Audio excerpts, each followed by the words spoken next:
like I said, we're gonna keep this show on rolling. We'll get our next comedian coming up. Charlie, come on to the stage. Y'all put your hands together. Give him a big round of applause. For Brandon. Putting this together.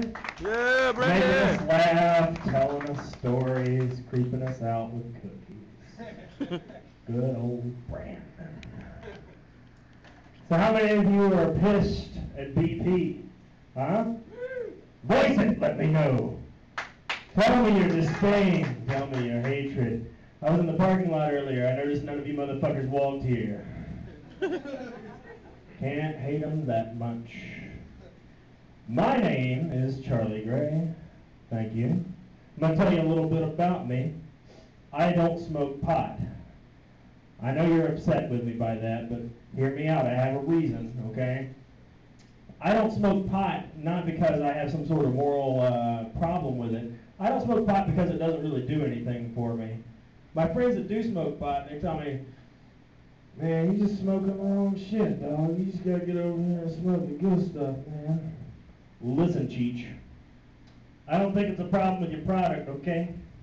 Probably more a problem with me. I'm already pretty good at rolling off the couch at about 2 in the afternoon, polishing off a box of Lucky Charms and masturbating while watching Judge Judy. I don't think I'm ready for the next step. What is that, a Crunchberry coma, by the way? You know. I have no idea. I probably shouldn't use that joke anymore because I have gotten high. I was at a college party one time and these kids introduced me to a gravity bong. How many of you know what a gravity bong is? Woohoo! I know you know. I'm going to pick on you. You're right in the middle.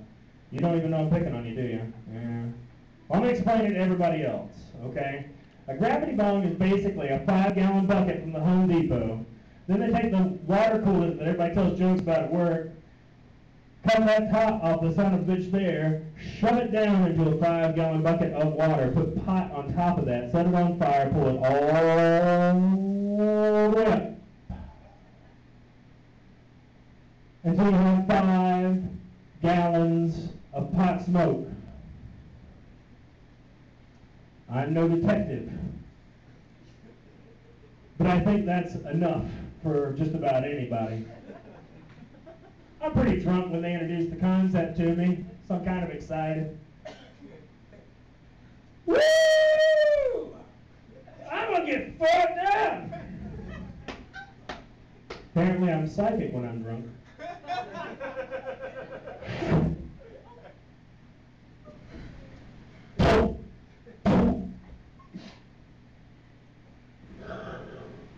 I'm kind of tired. I think I'm just going to sit down for a second. Nah, man, I'm good. Why don't you pass the sun chips? Maybe get me another beer.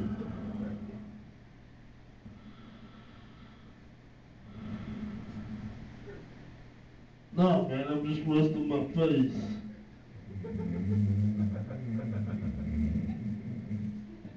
And that, ladies and gentlemen, was my first time getting high. That's right. Thank you. I didn't think I could get up either. It was pretty hard, but I did it, you know. I have to be pretty careful with my drug use. Growing up, my mom had a drug problem, and it's kind of hard for me to talk about. When I was growing up, my mother was addicted to heroin. And the hardest part about having a mother who has a problem with heroin is waking up every morning and trying to find spoons for cereal. You'd think of me watching her slowly destroy herself chasing that dragon, but no. You're just looking around trying to eat your Lucky Charms. They keep pouring out of the bottom of the spoon. Mom, what the fuck is this? There's syringes everywhere, but you can't eat Lucky Charms with a syringe. I tried. The marshmallows get stuck. Word of advice in case you're interested. How many NASCAR fans do we have here, huh? NASCAR! Yeah! NASCAR! NASCAR, buddy! How the hell is that considered a sport? When I think of sports, I think of, I don't know, something that's sort of physically challenging. Running, jumping, climbing over shit. None of that in NASCAR. NASCAR, you're about right here. left a little bit. That's about 4.5 hours right there. Yeah. Exciting. It's not exactly compelling television. The only physically challenging part of this is to see how long you can go without pissing yourself or getting a leg cramp. But watching NASCAR to me is even worse, because again, it's all circles, nothing happens. If I wanted to watch a hairy inbred retard go around in a circle for 4.5 hours, I just take a hot dog to my dog's ass. Eventually he gets a treat, I get some entertainment, and we're cutting down on BP's bottom line. Zing! That was a joke. You're welcome. I have this really funny joke about my erection, but I seem to have lost it.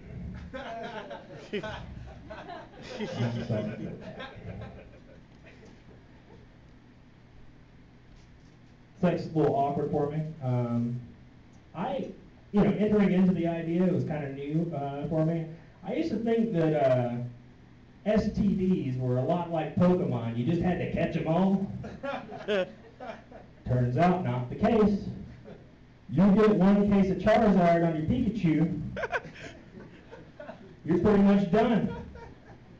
For ladies, that's a Squirtle on your Jigglypuff. Just saying that relates. That's how that goes. There's got to be some sort of sales award for the crafty son of a bitch who talked us all into texting. It's the most backwards form of communication I could possibly fathom. It's almost like, why don't we just go back to using Morse code? What this guy did is he takes your magical cell phone that can beam like porn across the world in like seconds flat. Awesome. And he makes you get down like this on the tiniest little fucked up touch sensitive keyboard ever. And say, okay, this is working out. This would be a lot quicker than I just called Steve and said, yeah, I'll be right down.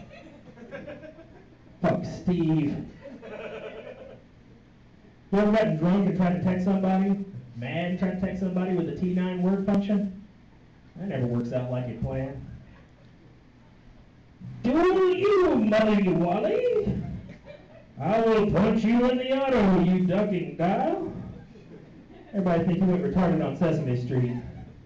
No way in hell they're going to believe you're pissed now. Should have called. That's right.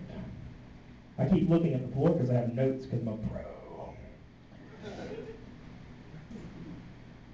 My grandfather's war stories have become a lot more interesting since he's developed Alzheimer's and got a subscription for HBO.